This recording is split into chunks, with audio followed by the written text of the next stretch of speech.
सभी बहनों और भाइयों, मानव जीवन सचमुच में अनमोल है।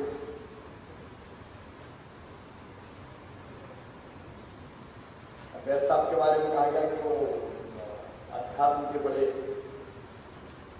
निकट है। हम में से हर एक अगर गहराई से सोचे तो जीवन का उद्देश्य क्या है, मतलब क्या है, वो सोच के हम और बेहतर काम कर सकते हैं। मैं कोई निराशाजनक बात नहीं कर रहा, लेकिन मुझे एक प्रसंग याद आ रहा है। यक्ष प्रश्न आपने पढ़े होंगे, सुने होंगे। महाभारत काल की घटना है। युधिष्ठिर अपने भाइयों के साथ जा रहे थे। मैं बहुत विस्तार में उसके नहीं जाऊंगा। प्यास लगी, पानी लेने के लिए एक एक भाई गया तो वहां यक्ष उनसे कहता था कि जब तक मेरे सवाल का उत्तर नहीं दोगे, उसके बिना पानी पी लिया तो तुम जीवित नहीं रह पाओगे। तो सबने पानी पिया, चारों भाई चले गए। युधिष्ठिर पहुंचे। जैसे उन्होंने प्यास लगी थी, पानी पीने के लिए पानी में हाथ डाला तो फिर यक्ष की आवाज आई, पहले मेरे प्रश्न का उत्तर दो, तो तुम्हारी गलती भी तुम्हारे भाइयों में से हुई। तो युधिष्ठिर ने पूछा कि प्रश्न क्या है। कई प्रश्न पूछे, लेकिन उसमें से एक प्रश्न था जो मुझे हमेशा याद रहता है, उसका उत्तर भी याद रहता है। वो प्रश्न था यक्ष का कि दुनिया में सबसे बड़ा आश्चर्य क्या है। तो युधिष्ठिर ने उत्तर दिया था, मनुष्य पैदा होता है, बचपन में खेलता कूदता है, बड़ा होता है, बाद में बूढ़ा होता है, उसके बाद मर जाता है। सबको ये पता है कि मैं पैदा हुआ हूं तो मुझे मरना ही है। अनंत काल के लिए धरती पर नहीं आए, लेकिन व्यवहार ऐसा करता है जैसे उसको परमानेंट इसी दुनिया में रहना है। अगर ये वो समझ ले कि मुझे एक दिन जाना है, तो शायद वो अपने जीवन को और अर्थपूर्ण बना सकता है। होता है, बचपन में खेलता कूदता है, बड़ा होता है, बाद में बूढ़ा होता है, उसके बाद मर जाता है। सबको ये पता है कि मैं पैदा हुआ हूं तो मुझे मरना ही है। अनंत काल में इस धरती पर नहीं आए, लेकिन व्यवहार ऐसा करता है जैसे उसको परमानेंट इसी दुनिया में रहना है। अगर ये वो समझ ले कि मुझे एक दिन जाना है, तो शायद वो अपने जीवन को और अर्थपूर्ण बना सकता है। ये बात मैं इस संदर्भ में कह रहा हूं कि हम जो कुछ बेहतर कर सकते हैं। मैं मुख्यमंत्री हूं तो क्या मुझे पद पर बोझ बनना चाहिए, केवल दिन काटना चाहिए? और अगर मैं ये करता हूं तो मैं पाप ही करूंगा। मैं अपने एक एक क्षण का कैसे बेहतर उपयोग कर सकता हूं जनता के कल्याण में, प्रदेश के विकास में, जिसकी तरफ जो दायित्व है और बेहतर हम केवल अपने लिए नहीं दूसरों के लिए करने की कोशिश करें, तो जिंदगी हमारी सचमुच में अनमोल हो जाएगी, महत्वपूर्ण हो जाएगी। जीते तो सब, एक पतंगे भी जीते हैं, पशु पक्षी भी जीते हैं। अपने लिए जिए तो क्या जिए? वास्तव में जीता वो है जो देश के लिए जिए, समाज के लिए जिए, औरों के लिए जिए। और औरों के लिए जीने का नाम ही है परोपकार, परहित।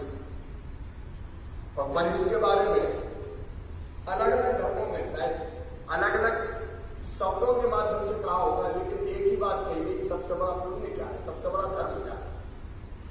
तो दूसरों की सेवा करना दुनिया में सबसे बड़ा पुण्य है। और दूसरों को तकलीफ देना दुनिया में सबसे बड़ा पाप। इसलिए गीता में भी कहा गया है, आत्मवत सर्वभूतेषु, सबको अपने जैसा माने। एक चीज जो मुझे बहुत प्रेरणा देती है कि हम सब में एक ही चेतना है। शरीर अलग अलग हो सकते हैं, लेकिन चेतना लगभग सबकी एक ही है।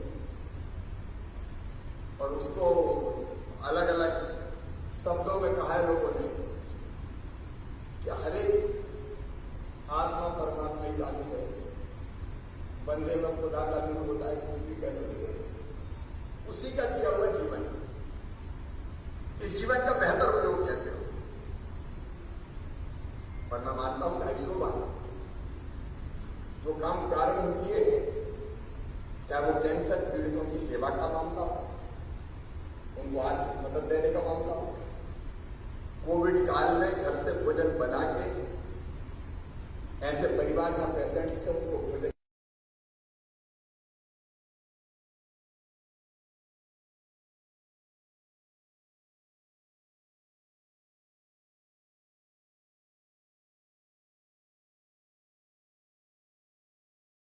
किया,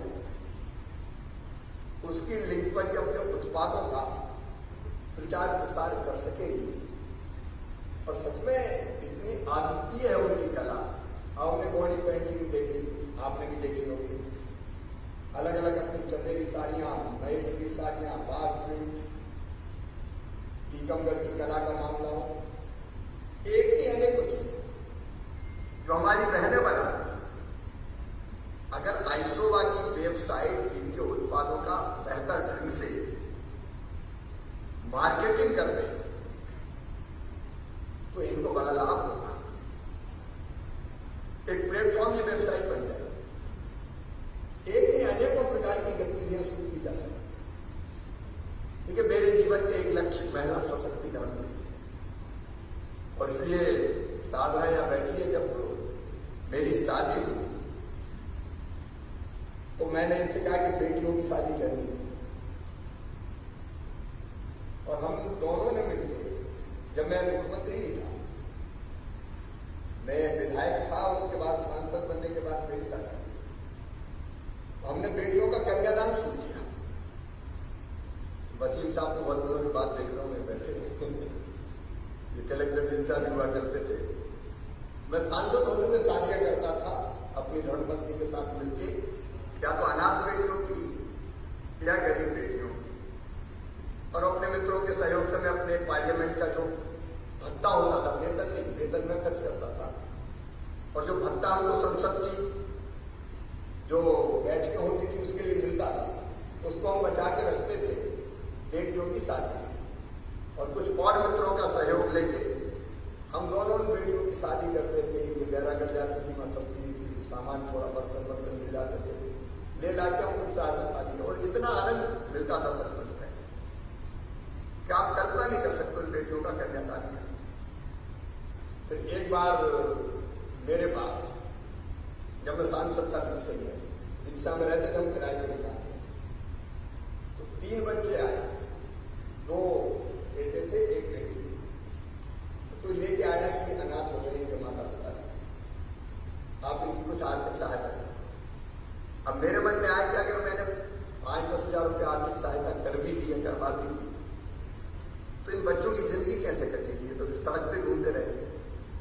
अचानक मन में विचार आया कि यार तू सांसद है, तो क्या तेरी ड्यूटी नहीं कि तेरे क्षेत्र में अगर कोई अनाथ है तो उन बच्चों को अपना ले, पालक बन जा। तो मैंने साधना के सामने विचार रखा कि इन बच्चों को अपन रख लेंगे। हमने तीनों बच्चे साथ रखे। इसके बाद फिर एक जगह और मैं गया दौरे पे, हुआ करके गाँव, वहां फिर गांव वाले आए कि 3 बेटियां अनाथ हो गई है। एक की उम्र थी 1.5 साल, एक 1.5 साल की थी, एक 2.5 साल की थी, एक 4 साल की थी।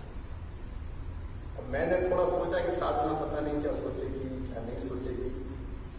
फिर हिम्मत करके मैंने कहा ले चलो इन तीनों को, और सच में मैंने उन तीनों को ले जाके इनकी गोदी में डाल दी। कभी बेटियां कहाँ जाए, वो 3 बेटियां ने रखी। इसके बाद बहुत बड़ी सगेले से ये गांव से फिर 3 बेटियां हमारे पास, और आपको खुशी होगी उनमें से बेटे भी काम,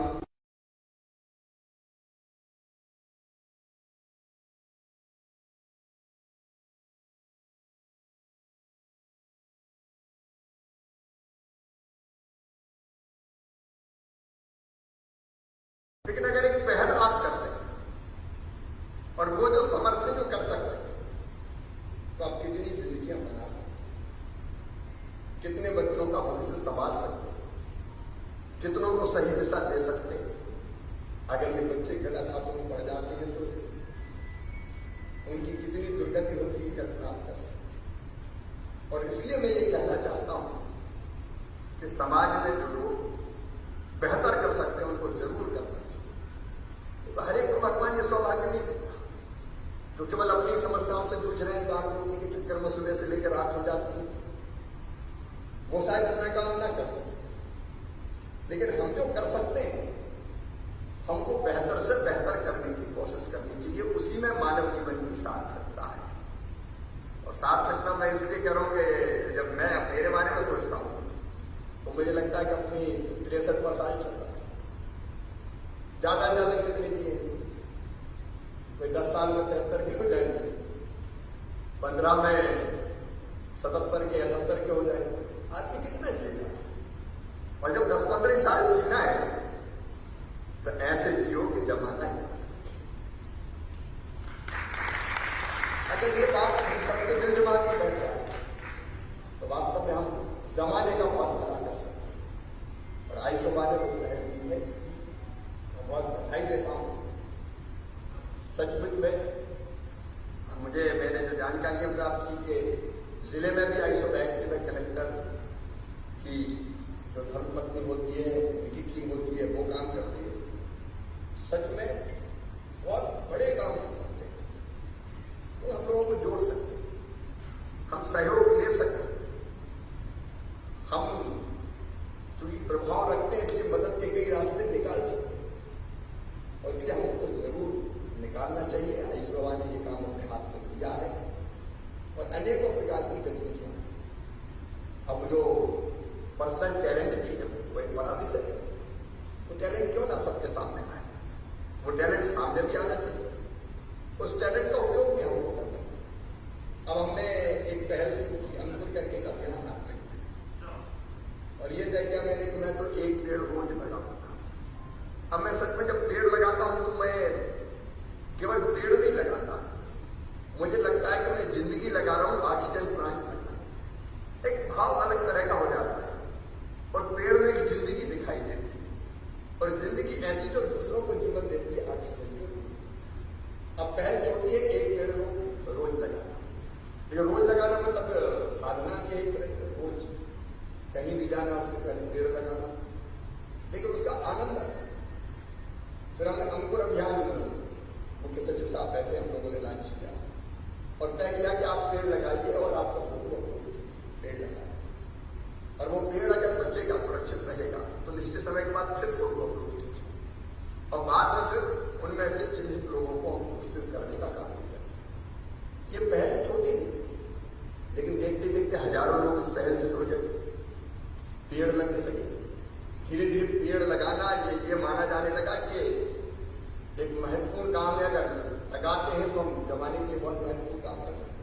तो छोटी सी पहल के बाद बड़ा रूप धारण करते हैं। एक आग्रह आयुष्मा से जरूर करना, महिला सशक्तिकरण के लिए आपने जो ये प्रयास किया है, महिला सेल्फ हेल्प ग्रुप, मेरे लिए महिला सशक्तिकरण बहुत महत्वपूर्ण है। उसके मैं बेटी की पूजन भी करता हूँ प्रतीकात्मक। तो उसके पीछे भाव यही है कि बेटियां बेटों से कम नहीं है किसी भी हालत में, और बेटियों का सम्मान होना चाहिए। मैं कहता हूं गंगा गीता गायत्री है बेटियां, सीता सत्या सावित्री है बेटियां, दुर्गा लक्ष्मी सरस्वती है बेटियां। और एक नहीं, जब हम लोग बैठते हैं अपनी टीम के बीच में तो हम कैसे और महिला सशक्तिकरण के काम को बेहतर अंजाम दे सकते हैं, इसके बारे में लगातार विचार करते रहते हैं, लगातार सोचते रहते हैं। और इसलिए महिला सेल्फ हेल्प ग्रुप को और सशक्त करने के लिए बल्कि कुछ समय निकाल के और सेल्फ हेल्प ग्रुप बने, उनकी ट्रेनिंग और बेहतर हो, उनको और प्रेरित कर पाए, उनके बने उत्पादों की मार्केटिंग, पैकेजिंग, इसकी व्यवस्था और बेहतर करवा पाए। सरकार कर रही है अपनी तरफ से, लेकिन समाज की तरफ से ये पहल अगर प्रारंभ हो जाए तो एक बड़ी ताकत है। ये धीरे धीरे मैं देख रहा हूं हमारे लगभग 34-35 लाख बहनें जुड़ गई सेल्फ हेल्प ग्रुप, 3 लाख के आसपास हमारी सेल्फ हेल्प ग्रुप, और उनमें से कई ऐसी है जो बहुत बढ़िया उत्पाद बना रही है। डिडोरी की हमारी बहनें, ट्राइबल बहनें, पौधों को की प्रोसेसिंग करके पैकेजिंग करके बेचने